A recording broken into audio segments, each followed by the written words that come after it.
yun po, and syempre kay Carla. Thank you very much sa tiwala.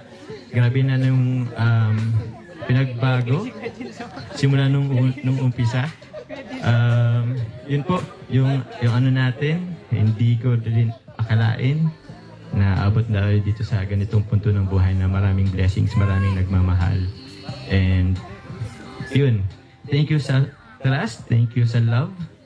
Nabanggit mo nga kanina.